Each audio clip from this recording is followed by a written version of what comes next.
नमस्कार, आप देख रहे हैं रफ्तार मीडिया में। आपके साथ प्रियंका मलिक हाजिर उत्तराखंड की तमाम छोटी बड़ी खबरों के साथ। खबरों का रुख करेंगे, लेकिन सबसे पहले एक नजर हेडलाइंस पर। चमोली में सीएम धामी के रोड शो में जुटी भारी भीड़। नंदा गौरा महोत्सव में कई योजनाओं का किया लोकार्पण और शिलान्यास। सीएम धामी ने महिलाओं संग चरखा और चक्की भी चलाई। राज्यसभा के लिए महेंद्र भट्ट ने किया नामांकन। कांग्रेस ने नहीं उतारा कोई उम्मीदवार। महेंद्र भट्ट का निर्विरोध चुना जाना लगभग तय। उत्तराखंड में आबकारी विभाग की बड़ी लापरवाही आई सामने। केंद्र के आदेशों को ठेंगा दिखा सिंगल यूज प्लास्टिक से बने होलोग्राम का निकाला टेंडर। कांग्रेस ने घेरा। और हल्द्वानी में हिंसा प्रभावित इलाकों में दी गई कर्फ्यू में ढील। जरूरी सामानों की खरीद फरोख्त के लिए घरों से निकले लोग बाहर। इंटरनेट सेवा भी बंद। हेडलाइंस के बाद बुलेटिन में खबरें विस्तार से। मुख्यमंत्री पुष्कर सिंह धामी ने गुरुवार को चमोली में रोड शो किया। इस दौरान हजारों की संख्या में लोगों की भीड़ जुटी। ढोल नगाड़ों की थाप के साथ सीएम धामी का स्वागत किया गया। इसके बाद मुख्यमंत्री पुष्कर सिंह धामी ने गौचर में आयोजित नंदा गौरा महोत्सव में हिस्सा लिया, जहां विभिन्न योजनाओं का लोकार्पण और शिलान्यास किया गया। साथ ही महोत्सव में महिला स्वयं सहायता समूह द्वारा लगाए गए स्टॉल का भी अवलोकन किया। इस अवसर पर मुख्यमंत्री पुष्कर सिंह धामी ने महिलाओं के साथ चरखा चलाया, पहाड़ की पारंपरिक चक्की भी चलाई। उत्तराखंड से राज्यसभा उम्मीदवार के तौर पर बीजेपी के प्रदेश अध्यक्ष ने नामांकन किया है। महेंद्र भट्ट के नामांकन के साथ ही ये साफ हो गया है कि महेंद्र भट्ट निर्विरोध राज्यसभा की सीढ़ियां चढ़ने जा रहे हैं। यह रिपोर्ट देखिए। उत्तराखंड की एक राज्यसभा सीट के लिए हो रहे चुनाव की प्रक्रिया के तहत नामांकन के आखिरी दिन बीजेपी प्रदेश अध्यक्ष महेंद्र भट्ट ने नामांकन किया। इस दौरान मुख्यमंत्री पुष्कर सिंह धामी, राज्यसभा सांसद अनिल बलूनी समेत पार्टी के कई नेता मौजूद रहे। महेंद्र भट्ट के राज्यसभा उम्मीदवार के रूप में नामांकन करने के साथ ही ये साफ हो गया कि वो निर्विरोध राज्यसभा सांसद चुने जाएंगे, क्योंकि कांग्रेस की तरफ से किसी भी नेता को उम्मीदवार नहीं बनाया गया है। संख्या बल को देखते हुए कांग्रेस ने उम्मीदवार घोषित नहीं किया। 27 फरवरी को मतदान की प्रक्रिया राज्यसभा सीट को लेकर होनी थी, लेकिन अब एक ही नामांकन होने से चुनाव की प्रक्रिया भी नहीं होगी। नामांकन पत्र की जांच होने के बाद नामांकन पत्र में सभी चीजें सही पाए जाने के साथ ही महेंद्र भट्ट को सांसद बनने का सर्टिफिकेट दे दिया जाएगा। नामांकन करने के बाद बीजेपी प्रदेश अध्यक्ष महेंद्र भट्ट का कहना है कि जो उम्मीदें हाईकमान ने उनसे लगाई हैं, उन पर वो खरे उतरेंगे। और मैं अपने नेतृत्व का हृदय से आभार व्यक्त करता हूँ, अपने प्रदेश के मुख्यमंत्री आभार व्यक्त करता हूँ। और मुख्य रूप से जिनकी सीट रिक्त हो रही है, वो मेरे मार्गदर्शन के लिए हमेशा मेरे साथ हैं। आज मेरे नामांकन में आए, उनका मैं स्वागत करता हूँ। आप सब पत्रकार बंधुओं का भी हृदय से आभार व्यक्त करता हूँ। सभी विधायक 4 सेटों में जो अपना नामांकन भरा है, सभी विधायकों ने प्रस्तावक के रूप में उनका आगमन के प्रति मैंने आभार व्यक्त किया है। मित्रों, ये दायित्व एक कार्यकर्ता को दिया है और मैं देवभूमि के सीमांत क्षेत्र का कार्यकर्ता होने के नाते उत्तराखंड की देवप्रिय जनता को विश्वास दिलाता हूं कि जिस भाव के साथ नेतृत्व ने मुझे दायित्व दिया है, मैं प्रयास करूंगा देवभूमि की उस सारे विषय, जो विषय की सदन के उस मंच पर रखे जा सकते हैं, उनको रखकर और राज्य के विकास के लिए मैं भी एक सहायक के रूप में दिखाई दूँ। महेंद्र भट्ट की राज्यसभा सीट पर नामांकन करने के बाद मुख्यमंत्री पुष्कर सिंह धामी ने भी पार्टी हाईकमान का आभार व्यक्त करते हुए कहा कि एक जमीनी कार्यकर्ता को राज्यसभा उम्मीदवार बनाया गया है। साथ ही दूरस्थ जनपद से महेंद्र भट्ट आते हैं, उनको उम्मीदवार बनाकर पार्टी ने बड़ा संदेश दूरस्थ जनपदों के विकास को लेकर भी दिया है। वहीं राज्यसभा सांसद अनिल बलूनी, जिनका कार्यकाल 2 अप्रैल को पूरा हो रहा है, उनका कहना है कि महेंद्र भट्ट एक बेहतर उम्मीदवार पार्टी की तरफ से हैं। महेंद्र भट्ट के काम करने के तरीके से प्रदेश को लाभ मिलेगा। मैं केंद्रीय नेतृत्व का माननीय प्रधानमंत्री जी का धन्यवाद करता हूं और ये हम सब लोगों के लिए, उत्तराखंड के सभी कार्यकर्ताओं के लिए बहुत ही मैं कहूं उत्साह, प्रोत्साहन और गौरवान्वित करने वाला पल है कि हमारी पार्टी में एक बहुत नीचे से आए हुए कार्यकर्ता जो सामान्य स्थितियों में, सामान्य परिस्थितियों में जिन्होंने समाज का काम, पार्टी का काम शुरू किया, वैसे ही हमारे महेंद्र भट्ट जी हैं जिन्होंने एक सामान्य कार्यकर्ता के रूप में एक मतलब जो हमारी सबसे निचली इकाई होती है, उस निचली इकाई संगठन मंत्री के रूप में, पूर्णकालिक के रूप में, युवा मोर्चा में, भाजपा में, विद्यार्थी परिषद में, अनेक सारे संगठनों में काम किया और वो सारा अनुभव अब आने वाले समय में हमारी पूरी जनता के लिए, प्रदेश के लिए, पार्टी के लिए काम आएगा। निश्चित रूप से कार्य का विस्तार होगा। देखिए, महेंद्र भट्ट जी ने आज राज्यसभा के चुनाव के लिए नामांकन किया है। महेंद्र भट्ट जी को बहुत बहुत शुभकामनाएं। महेंद्र भट्ट जी और हमारा बहुत ही पुराना संबंध है। महेंद्र भट्ट जी युवा मोर्चा के अध्यक्ष थे, मैं उनके साथ महामंत्री था। मैंने महेंद्र जी के कामकाज को बहुत नज़दीक से देखा है, उनकी कार्यकुशलता को बहुत नज़दीक से देखा है। उनके अंदर बहुत ही संगठन की क्षमता के साथ साथ प्रशासनिक क्षमताएं भी हैं और निश्चित तौर पे महेंद्र भट्ट जी का जो कार्यकाल है वो अद्भुत होगा और ऐतिहासिक है। महेंद्र भट्ट को राज्यसभा का उम्मीदवार बनाकर पार्टी ने चौंकाने वाला निर्णय लिया है। ऐसे में अब उत्तराखंड में चर्चाएं इस बात को लेकर भी बीजेपी के अंदर है कि बीजेपी प्रदेश अध्यक्ष के साथ राज्यसभा सांसद की जो जिम्मेदारी उन्हें दी गई है, क्या लोकसभा चुनाव के बाद प्रदेश अध्यक्ष पद से महेंद्र भट्ट की छुट्टी होगी? और अगर उनको प्रदेश अध्यक्ष पद से हटाया जाता है तो फिर नए सियासी समीकरणों के तहत बीजेपी में बड़ा फेरबदलाव भी संगठन में देखने को मिलेगा। रफ्तार मीडिया के लिए देहरादून से मनीष डंगवाल की रिपोर्ट। वहीं बजट सत्र को लेकर सीएम पुष्कर सिंह धामी ने कहा कि सरकार ने बजट सत्र को देहरादून विधानसभा में करने का निर्णय लिया है। मुख्यमंत्री ने कहा कि सभी दलों के विधायकों की तरफ से विधानसभा अध्यक्ष और सरकार से आग्रह किया गया था कि बजट सत्र को देहरादून विधानसभा में आयोजित कराया जाए, क्योंकि कुछ विधायकों की तबीयत भी खराब है और व्यवस्थाएं भी एकाएक पर्याप्त नहीं हो पाती है। हमारा यहीं देहरादून में होगा और उसमें अधिकांश जो हमारे सभी पक्ष विपक्ष सभी दलों के विधायकों ने भी माननीय विधानसभा अध्यक्ष जी को और मुझे भी लिखित रूप में भी दिया था और मिलकर भी उन्होंने कहा था, क्योंकि अभी वहाँ पर कुछ लोग बीमार भी हैं और सभी लोगों के लिए एकाएक थोड़ा सा व्यवस्थाओं की काफ़ी कमी हो जाती है। इसके कारण से सब लोगों ने अनुरोध किया था। इस पर जो है ये निर्णय हुआ है कि सत्र यहीं पर होगा। जहां एक तरफ देश में सिंगल यूज प्लास्टिक बैन है तो वहीं उत्तराखंड में आबकारी विभाग इस रोक की अनदेखी कर रहा है। विभाग ने शराब की बोतलों पर लगाने के लिए सिंगल यूज प्लास्टिक से बने होलोग्राम का टेंडर जारी कर दिया है। अब इस मामले में कांग्रेस ने सरकार पर निशाना साधा है। ये रिपोर्ट देखिए। केंद्र सरकार की नीति के खिलाफ उत्तराखंड आबकारी विभाग, शराब की बोतल पर लगेगा सिंगल यूज प्लास्टिक से बना होलोग्राम।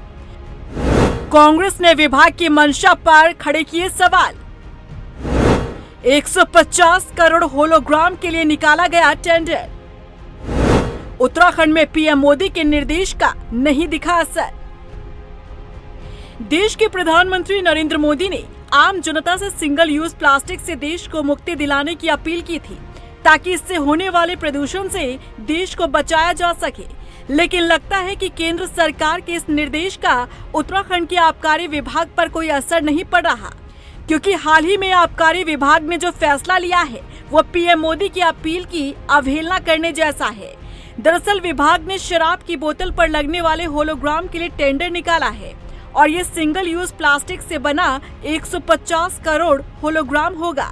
यानी कि एक तरफ केंद्र की सरकार ने सिंगल यूज प्लास्टिक बैन किया है, तो वहीं उत्तराखंड में आबकारी विभाग सिंगल यूज प्लास्टिक से 150 करोड़ होलोग्राम बनाने के लिए टेंडर निकाल चुका है।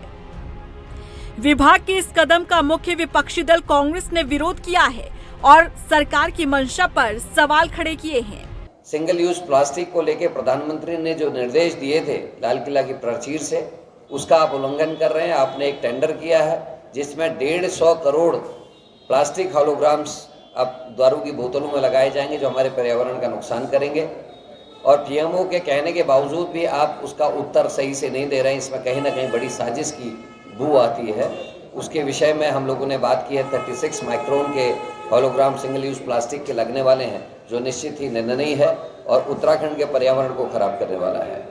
कांग्रेस नेता अभिनव थापर का कहना है कि केंद्र सरकार ने सिंगल यूज प्लास्टिक बैन किया है, लेकिन उत्तराखंड में सरकार इसका इस्तेमाल कर फायदा लेना चाहती है।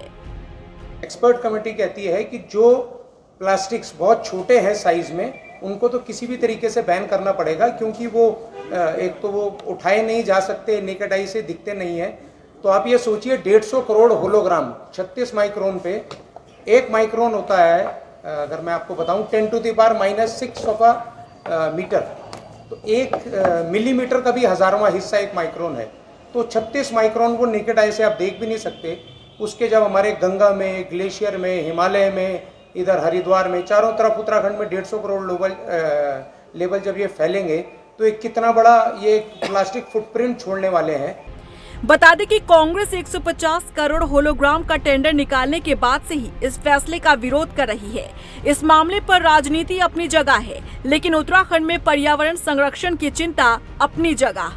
कांग्रेस ने जिस तरह से इस मुद्दे को उठाया है, ये लाजमी भी है, क्योंकि जब केंद्र सरकार ने सिंगल यूज प्लास्टिक को बैन किया है, फिर उसी प्लास्टिक से 150 करोड़ होलोग्राम तैयार करने का फैसला आबकारी विभाग का कहीं न कहीं केंद्र सरकार के निर्देश के खिलाफ है। ऐसे में देखना होगा कि कांग्रेस के इस विरोध का क्या असर होता है। क्या इस फैसले पर आगे अमल किया जाता है या फिर आबकारी विभाग को रोल बैक करना पड़ता है। रफ्तार मीडिया के लिए देहरादून से सुशांत सिंह के साथ ब्यूरो रिपोर्ट। सरकार ने चारधाम यात्रा की तैयारियां तेज कर दी है। खुद सीएम पुष्कर सिंह धामी इस पर नजर बनाए हुए हैं।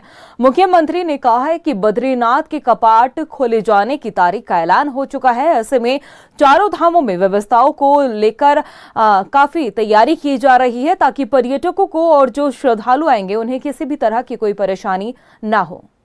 2022 की यात्रा से जो हमने अनुभव प्राप्त किए, जो उसमें कुछ सुधार करने थे, वो सुधार 2023 में करने का भरसक प्रयास किया गया है। 2023 की जो यात्रा हुई है, क्योंकि एक बड़ी संख्या में यात्रा हुई है और जो अनुमान है हर वर्ष यात्रा की जो संख्या है वो बढ़ने वाली है। आने वाले समय में ये करोड़ों की संख्या में ये यात्रा पहुंचेगी।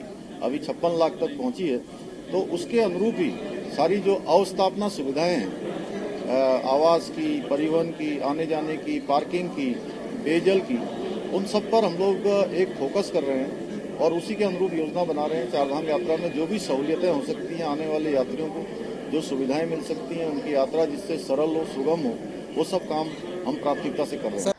उधर मुख्यमंत्री पुष्कर सिंह धामी ने कहा है कि वो अपनी धामी कैबिनेट के साथ जल्द ही श्री राम लल्ला के दर्शन के लिए अयोध्या जाएंगे।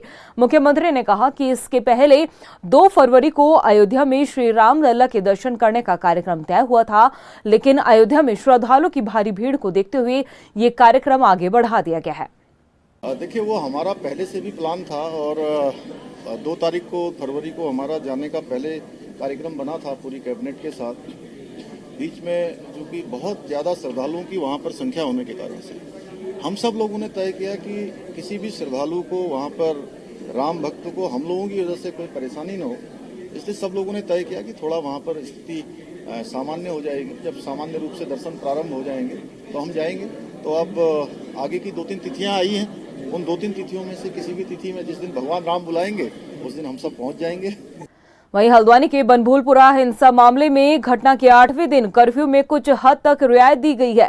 हिंसा प्रभावित क्षेत्र जहां हालात संवेदनशील है, उन इलाकों में 2 घंटे, जबकि सामान्य इलाकों में 7 घंटे के लिए कर्फ्यू हटाया गया। हालांकि बनभूलपुरा में फिलहाल इंटरनेट की सेवा बंद है। कर्फ्यू में ढील दिए जाने के बाद लोग अपने जरूरी कामकाज के लिए घरों से बाहर निकले। इसके अलावा जोनल मजिस्ट्रेट एपी वाजपेयी ने बताया कि प्रभावित क्षेत्र में जरूरी सामानों की आपूर्ति के साथ स्वास्थ्य सेवाओं को भी शुरू कर दिया गया है। इस वक्त हालात जो है सामान्य है। जो उस दिन की घटना है उसकी हम कड़ी निंदा करते हैं और जो दोषी हैं उनको हम सख्त से सख्त कार्रवाई दिलाने का प्रयास करेंगे।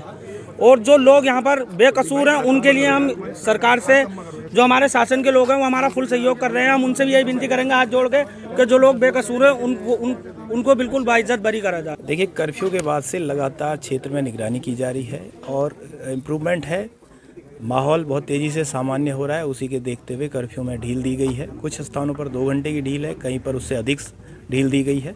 आवश्यक वस्तुओं की आपूर्ति विभागों के माध्यम से सुनिश्चित की जा रही है, चाहे वो दूध हो, अंडा, ब्रेड, फल, सब्जी, राशन सभी सुनिश्चित किया जा रहा है। साथ ही जो मेडिकल स्टोर हैं उनको खुला रखा गया है। हॉस्पिटल बनभूलपुरा का वो फंक्शनल है, वहाँ पर अतिरिक्त डॉक्टर तैनात किए गए हैं।